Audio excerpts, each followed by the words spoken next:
at what point did you realize you're not a plumber and you need to call Mike Scott Plumbing? Right about the time we had the flood and the fire all at the same time. And when should you have called the professionals at Mike Scott Plumbing? That's what I thought. Does water run through it? Then they do it, not you. And don't give me the weekend excuse. You know they don't charge extra for nights, weekends, or holidays. Do you need the number? No, I got it. 237-2888. Again. 237-2888. Why'd you call Cousin Sean anyway? You know he can't even fix his own lunch. On next week's episode of What Not to Do. Oh, come on, a monster truck? Ocala's information station, 1370 WOCA. Ocala.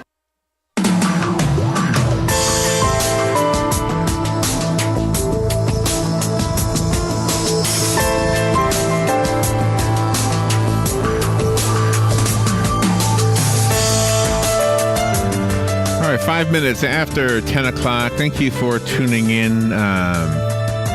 We have the lottery in the state of Florida. The Powerball thing last night is in the news this morning. 3 winners, one in Puerto Rico, one in Texas, I think the other one, I think Texas, and then North Carolina. I might have the places wrong. But anyway, it's like $500 million.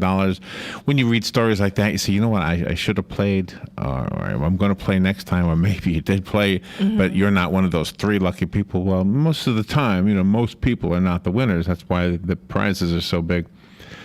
And if gambling, we in Marion County, we voted down so many times to have a casino in Marion County. And yet we have the state lottery, which is kind of ironic that we can go bet as much as we want on a state-run lottery, a state-run gambling establishment, but we can't have a casino. But the reason we can is because a lot of people have this feeling about gambling in general, and part of that is because we have stories from people like our next guest who are recovered or recovering, I don't know how he'll express it himself, but as a gambler, an addicted gambler, addicted to gambling. Arnie Wexler is on the phone. He wrote this book that we're going to talk about with Sheila Wexler. I'm going to presume she's his wife. Yes. And Steve Jacobson. The book is called All Bets Are Off, Losers, Liars, and Recovery from Gambling Addiction. Very important topic. And interestingly, when you look at the big billboards for the lottery, there's always this disclaimer on there, but if you have a gambling addiction, call 1-800-something. I can't remember what it is. Arnie Wexler, good morning, Arnie. How are you? Arnie? Did we lose you? He's gone. Oh, we lost him. Well, how'd that happen? I don't know. Did he bail out because I said something wrong? You think? I don't know. I hope not. Well, anyway, I guess we have to wait for him to call back. But it says here he's a certified compulsive gambling counselor.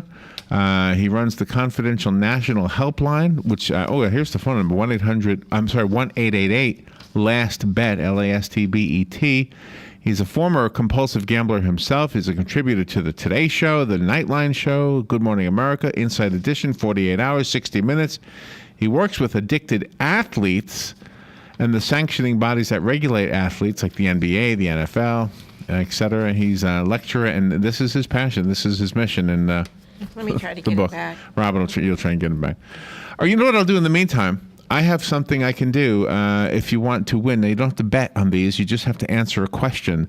Since Robin has to call our guest and get him back on the line. Here at WOCA, we have 2 tickets to the Daytona 500. These are not just your ordinary tickets. Tickets at the Daytona 500 start at $65 a piece. These tickets are more than twice that amount. They're $170 a ticket. And we have 2 of them, so that's a $340 prize. You don't have to buy anything. You're not gambling anything. You just have to answer a trivia question. Now, answering the question right now does not win you the 2 tickets automatically. What it does is it puts your name in the drawing box. 1 week from today, we'll pick a name out of that box. That one person will be the person who gets these 2 tickets. The Daytona 500 is a week from Sunday on the 22nd of February, okay? But the way you can win the 2 is simply by answering a question. Tom Schmitz and Buddy Martin are also doing this in the afternoon. They have a different way of doing it, I think, unless they're using trivia questions also. But I have a trivia question about NASCAR that was provided to us from the folks at Budweiser Speed Weeks, I guess. So here is the question. If you answer it correctly, we'll put your name in the box. Is our guest coming back on? Oh, yes, I have the number for him to call, so for us to call him. So okay. So if you want to win, if you want to get your name in the drawing for this, now next week is when we do the drawing. Go. Oh no, how am I going to do this? I thought you were going to put them through to me. okay. Give us a call right now, 622-9622, and answer this question. I'll have to take the answer off the air, though.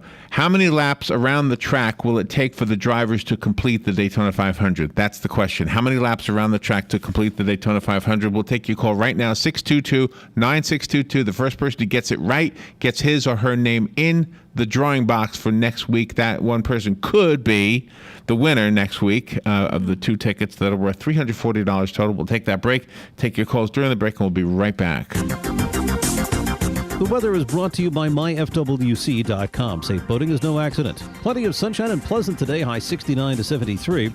And tonight, clear and turning colder with lows ranging from the mid-30s in a few inland spots to 43 along the coast. Sunny, breezy, and cool tomorrow, the highs ranging from 57 in the northwest part of the zone to 62 in the southeast. And on Saturday, plenty of sunshine with a high of 60 to 64. From the Florida Weather Center, I'm meteorologist Joe Lundberg. Where did you sit when the dust settled? Richard Petty goes back in front. They both spin. They're in the wall. Where did you sit when the tempers flared? And now it appears we may have a fist fight. Drivers and helmets. Or when standing ovation took on a whole new meaning? All the pit crews out on pit lane to salute Dale Earnhardt, who is... Well, from where we sit, this Daytona 500 is the chance of a lifetime. Because this is your final opportunity to experience the great American race from some of the classic seats that have witnessed some of the most famous moments in racing history. And it's your first chance to say hello to the future in all new grandstands where fans will bear witness to all the legendary moments yet to come. So where will you sit this February 22nd? Don't miss your one and only chance to experience Daytona at a unique moment in history. The Daytona 500, Sunday, February 22nd. To guarantee your seats, call 1-800-PIT-SHOP or visit Daytona500.com. Hello, gorgeous. Hi, this is Becky at Hello Gorgeous Salon.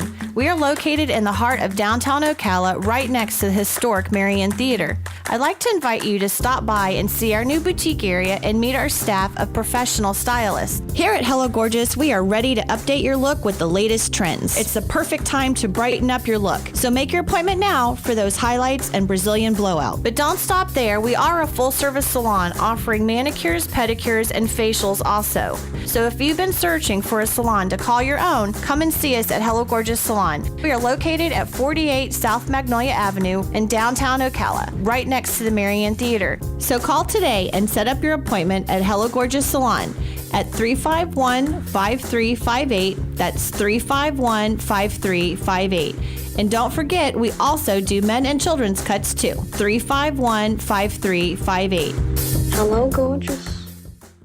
So you need a credit card, but how do you choose? Let's compare the big banks to Florida Credit Union. They have rewards, and we do too. They have customer service. Hello, 24/7. They have celebrities. Hey, Danny.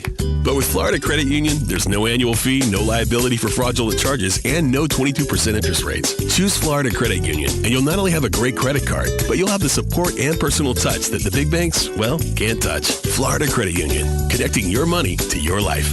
Federally insured by the NCUA. All right, we are back 13 minutes after 10 o'clock, and Arnie Wexler is back on the phone. He and Sheila Wexler wrote the book with Steve Jacobson. The book, again, All Bets Are Off. We're talking about gambling. We're talking about the addiction of gambling. Good morning, Arnie. How are you? Good morning. It's a pleasure to be with you guys, and thanks for having me on. Oh, you're welcome. I apologize for whatever happened with the phones earlier. Where are you right now? Where are you calling from? I'm in Lake Worth, Florida. Oh, okay, right here, not too far from here. So how far back was it when you started? Well, you started when you were a kid, it said in your bio, right, with flipping cards and stuff? I was 7 or 8 years old. It was flipping cards. It was flipping baseball cards, shooting marbles, pitching pennies, playing pinball machines. Not everybody that does that gets addicted, just like not everybody that has a beer becomes an alcoholic. Yeah, there you go. And what is the difference between an addicted gambler and a non-addicted gambler? What's the telltale sign? When the gambling controls you rather than you controlling the gambling, that's the sign. I could tell you that I was stealing from the company I worked for. I was supervising 400 and 500 people. Everything was more important. Only gambling was the most important thing in my life. It was more important than my wife. It was more important than my kids. It was more important than anything in my life. I ate and slept and drank gambling. Is that For right? instance, let's say me and you go to the casino or the racetrack. We both win $100. You go out and buy a pair of shoes or maybe take your family out to dinner. I think that it's going to be my lucky day and I can turn the 100 into $1 million. And if we both lose 100, you not happy you lost 100, but you walk away. I have to chase. And the difference between normal people and compulsive gamblers is we chase wins, we chase losses. We can't stop. So you just never stopping. So did you spend a lot of time in casinos? No, I never gambled in a casino. I gambled in Las Vegas nights. Casinos were only in Las Vegas when I stopped gambling. Actually, today, ironically, is 47 years ago today that I walked into my first 12-step program room to try to get help. Wow. How did you know you needed help? What was there an event that happened? Well, what the crux of the end of the problem was, I was stealing every day. We didn't have a car because I sold it to pay a bookmaker $500. The car was a year old with 10,000 miles on it. Oh, wow. Well, the bookmaker said, you don't bet tonight unless you give me the money, and I sold the car to an upstairs neighbor. And I was writing bad checks at the time, and my daughter was sleeping on the bed my grandfather died on. We couldn't afford to buy a bed. We had an adopted son that was sleeping in a crib with a broken bar that somebody gave it to us. So we put the bar against the fence so he shouldn't fall out. You know, that was a normal way of thinking and living. We had $8 in the bank. Sometimes we had food in the house, and most times we didn't. Wow. And February 2nd, 1968, I was taking my wife to the hospital. She was having a miscarriage, and I was wishing and praying that she would die. I thought that was going to solve my problem. That's how bad compulsive gambling got for me, and gets for most people in the desperation phase. How's she doing right now? We're great. We're married 51 years, and we have a terrific life. Oh, I love that part of the story. Okay, so that's the good news. Can I ask you, I don't know if this is a sensitive question up, what's the most you ever won? You know, everybody looks at that. The most I ever won was, I was at the racetrack in Monticello, New York one night, and I won $6,000. Another time, but, you know, let's talk about the most I ever lost. When I stopped gambling in 1968, I owed 32 people money. Everybody that came in contact with me that I could borrow, I did borrow money from. The biggest bet I ever made was winter of 1967. I call a bookmaker, and I bet a $3,600 round robin. That bet is $10,800. And I couldn't call him back if I lost 10 cents in the phone booth, and I'm making about $100 a week at the time. Oh, wow. Well, I guess the reason I asked you what's the most you ever won is because I've been with people who seemed to be addicted to gambling. I don't know if they were, but I knew a guy who got ecstatic, and his win was $12. I said, "You won $12?" Yeah. I mean, but I got the feeling that wow, this guy just loves this whole gambling experience. Larry, let me tell you how I got hooked. It was Memorial Day 1951. I was 14 years old. I went to the racetrack. I went to Roosevelt Raceway in New York City. Or Long Island, I should say. And I was making 50 cents an hour in the garment center, sweeping floors and delivering packages. And I win $54. And it changed my life. I thought, wow, what an easy way to make money. What a jerk I was to make 50 cents an hour. I'm going to be a millionaire from gambling. And that day hooked me. By the time I was 17, I was stealing to support my gambling addiction. There is a nice perspective in your book from Sheila about your honeymoon night and the honeymoon itself. You know, my wife is an angel. What could I tell you? She lived through 7 years of torture. I mean, she was so sick. She was a step away from a mental institution. She was on Valium to cope with what was going on in my life. I didn't see it. I didn't understand it. I didn't know it. I mean, all I cared about was gambling, and I couldn't see everything else that was going around. What happened was our first day was to the movies, and the next 300 dates were to a racetrack or a Las Vegas night or a sporting event that I had a bet on. Then we were going to get married, and I said, we're going to Las Vegas. And my wife said, no, we're not going to Las Vegas. It was 1961. Nobody was talking about gambling. Nobody understood gambling, but she saw the signs before I even knew it or other people even saw it. So we ended up in Bermuda because she didn't want to go to a place where there was gambling. Yeah. And the first night down in Bermuda, there was a jar of jelly beans in the hotel lobby, and I spent more time with the first 3 days. I spent more time with the jelly bean jar than with my wife because I was trying to win the jelly bean jar trip to New York, which we already had a ticket. Oh, wow. Okay. Is that what you were referring to, Robin? Yes, sir. Yes, sir. That was a wonderful story she had. What a great perspective. Arnie, what occurs to me listening to you is that we have listeners who probably relate to everything you're saying because they've gone through that, or maybe they're going through it. And that's the person I want to reach, the person going through it, because if your story can help them stop, then that's the best thing you could ever do. That's the golden line, whatever the silver line in your cloud, right? Mm-hmm. Well, Larry, that's why I wanted to write this book. For 35 years I wanted to write it. The perception of compulsive gamblers is that we're crooks and bad people. But the reception that we're trying to change that perception. That's what we hope the book's going to do. But, you know, the gamblers that are out there listening to this, they're probably saying, I'm not as bad as him. But the family members that are listening to it, that have to live with the compulsive gamblers, that's the people we're trying to get to help. Yeah, and maybe that'll help the gambler. So do you ever gamble at all? Do you ever buy one lottery ticket anymore? Anything?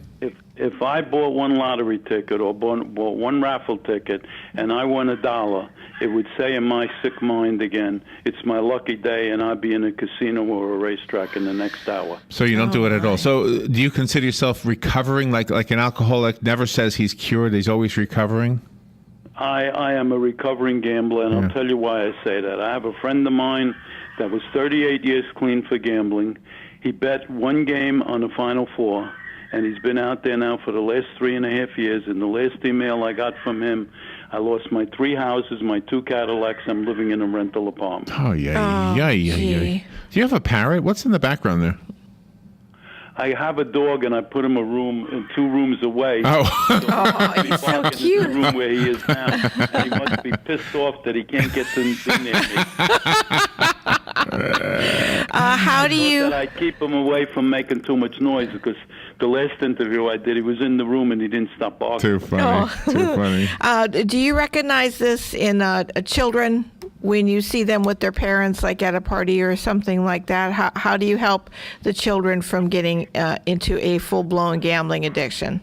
Robin, it's very interesting because people don't understand compulsive gambling addiction. I get many calls from parents, and they tell me stuff like, well, the kid's not doing drugs and alcohol, so it's really not a problem. But the gambling is worse than the drugs and alcohol when you really look at the problem. But the parents are so not understanding about it. You got parents today go to a lottery line. They buy a ticket and they jump up and down because they won $10. They're holding their 5-year-old grandson or their kid. And what happens, the kid looks and says, boy, it's free. Do it again. And I'll explain how that happened, how I learned this particular thing. I have a 12-year-old granddaughter. When she was 5, I took her to the bank, and I went to the ATM machine to take out $500. And I put the card in, and I pull out the $500, and my 5-year-old Ashley says to me, Pop, do it again. It's free. And that's the message we're sending these kids when we take a kid to a gambling establishment, or even when we buy a lottery ticket. You run the confidential national helpline 1-888-LAST-BET. Correct. That's an important number to get out there, 1-888-LAST-BET. Now, how does the phone number help somebody? Well, if they'll call that number, actually a treatment center is answering for me because I can't answer all the phone calls. But then they refer them back to me, and they give them my personal number, and I talk to everybody. And your bio says that you literally will work with people one-on-one? Yep. So tell me about somebody who... If you're in recovery for alcohol or drugs or gambling, if you're not sticking your hand out to help somebody, it's not going to be long till you're back in your addiction, because the key to staying in recovery is to helping another person. Is that right? Wow. I've seen it over the years, all these years.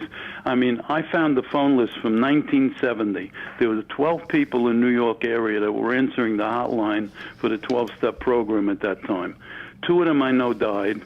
1 is actively gambling, and the other ones are all in recovery. So I think it tells you something. Wow. Arnie, I have a question for you. Would you be okay with taking phone calls? We do have the phones. I would love to do that. Okay, let me take a couple of them. Good morning. You're on the air with Arnie Wexler.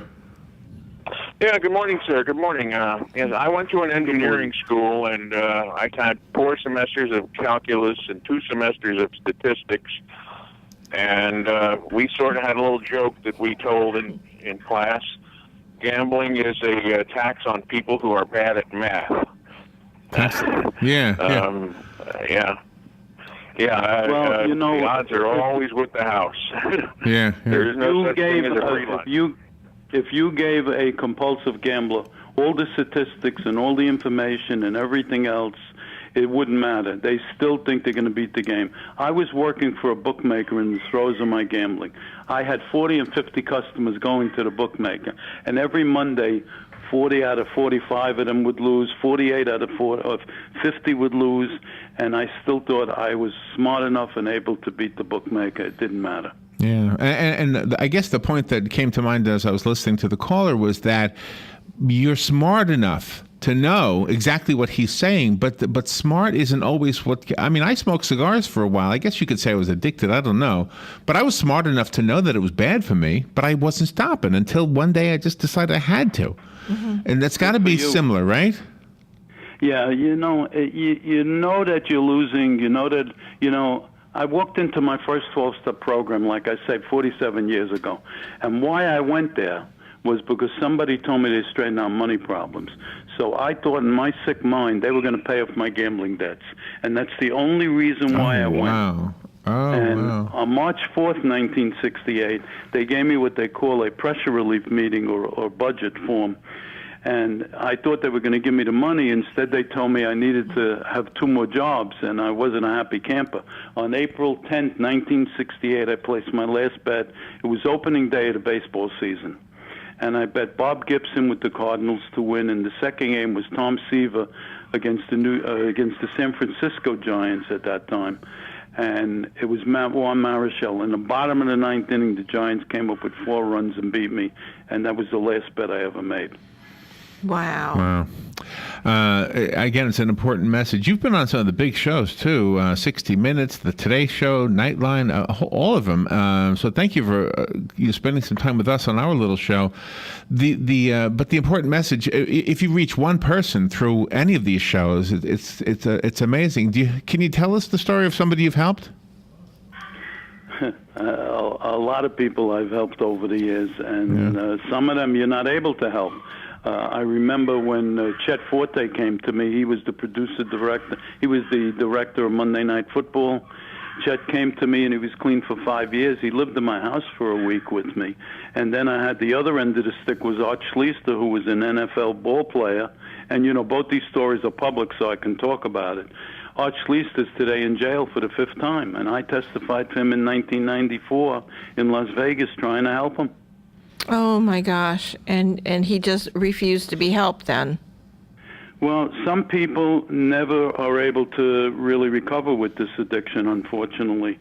I had a case on Tuesday night that a man came for me for help, and he told a story that blew me away. He said he sold a business for $20 million 15 years ago, and he has $20 to his name today. Oh, wow. And I asked him for his phone number so I'd be able to call him, and he said, "Are you kidding?" He said, "I put my phone in the pawn shop." Oh, wow. Gee. Wow. But, it also goes the other way. I remember a guy came to me for help, a guy named Steve, when I lived in New Jersey. And he said he never bet more than $6 on any race in his life. He was a horse player. And he never owned a suit of clothes. He was living in his friend's car at this point. and he had lost everything, and he owed $10,000. And here was a guy never bet $6, more than $6 on any race. How did he owe? Go ahead. I'm just curious how he owed $10,000 when he only would bet 6. Because he was betting 20 races a day. Oh, okay. That's I get it. Arnie, if I was gambling in today's day and age, I'd be in jail. Because in 1968, when I stopped gambling, there was no credit cards. You couldn't get an equity loan. You didn't have the credit availability like you have today. And you weren't able to go in a casino and sign markers and checks. The lottery was only just starting in New York. The lottery started in 1967, I believe, in New York State. I was spending $300 and $400 a week in lottery tickets, making $125 a week, plus all my other gambling. Arnie, thank you for being on the air with us today. The book is called All Bets Are Off. I have a copy of it. Call me if you want the copy I have. The rest of us have to go buy it. Is it on Amazon and all the other places? It's on Amazon, and people should look at the comments on Amazon. They're incredible. Just go. All Bets Are Off. Thank you, Arnie. Fox News Radio, I'm Pat O'Neill. While some Alabama counties are now issuing gay marriage licenses, some are not. A hearing today could clear up the confusion. 4 couples who have been unable to marry in South Alabama's Mobile County have brought a complaint to be heard by a federal judge. It's the same judge who last month ruled the state's ban on gay marriage was unconstitutional. Fox Radio's Tanya J. Powers. It came after a 16-hour meeting, Russia and Ukraine agreeing to a ceasefire starting Sunday. It's not clear if they also managed to strike a longer-term peace deal involving greater powers for areas held by pro-Russian separatists. German Chancellor Angela Merkel saying big hurdles remain. Fox Radio's Simon Owen. Germany and France will oversee the ceasefire. Firefighters in Orange Park, Florida today will set fire to a home where a 7-year-old girl was sexually assaulted and murdered over 5 years ago. Her mother says she's glad no one else will be able to raise a family there. Fox News, we report, you decide. Geico presents Fan Mail to a Pig. Dear Maxwell, first off, hope you are well. And I am. Seems like all you do is promote Geico's web and app abilities. And while I really enjoyed your last commercial where you talked about how I could take a photo of my VIN number and add it to my account all via my Geico app, I've got to think it doesn't leave you much time for anything else. Do tell. Sincerely, Miranda Morgan. Well, Miranda, thank you for asking. And this Geico spokespig does have time to do other things. For instance, I do a lot of VIN scanning to add a car, just a tap away on the Geico app. You're running your business, and we at Wix.com know things can get stressful. But creating your website doesn't have to be. With Wix, you can create a professional website all by yourself. It's easy and free. You don't have to be a programmer. Just drag and drop everything into place. It's your website, your style. Show the world what you can do. Go to Wix.com and create your own stunning website today. It's easy and free. Hi, this is JP from Penn Flooring here in Ocala. I would like to invite you to come in and visit our spacious showroom where we have solutions for every style and budget. From wall-to-wall carpet to hardwood floors and tiles, we have an unsurpassed selection of flooring. At Penn Flooring, we've provided quality customer service with a family touch for over 25 years. Visit our website at pennflooring.com or come by our showroom, 1201 Southwest 17th Street, just over the bridge. Penn Flooring, quality customer service with a family touch. What you may have missed on the John Tesh Radio Show. If you woke up feeling bloated, load up on water-rich fruits and veggies. Reminiscing about your first encounter, talking about it, creates the same changes in brain chemistry in both of you, which means it'll feel like you're falling in love all over again. If you experience breakouts and you normally drink fat-free milk, consider switching to 1% milk or dairy alternatives that contain fewer than 10 grams of sugar per serving. Intelligence for your life on the John Tesh Radio Show. Don't miss this stuff. Good credits, bad credits. It's none of our business because we're not an auto dealer. We're not a bank. We're not your mother. We're OcalaForSale.com. Marion County's marketplace for cars, trucks, and SUVs. We've got thousands of sellers standing by to take your call. No middleman. But hurry, don't watch.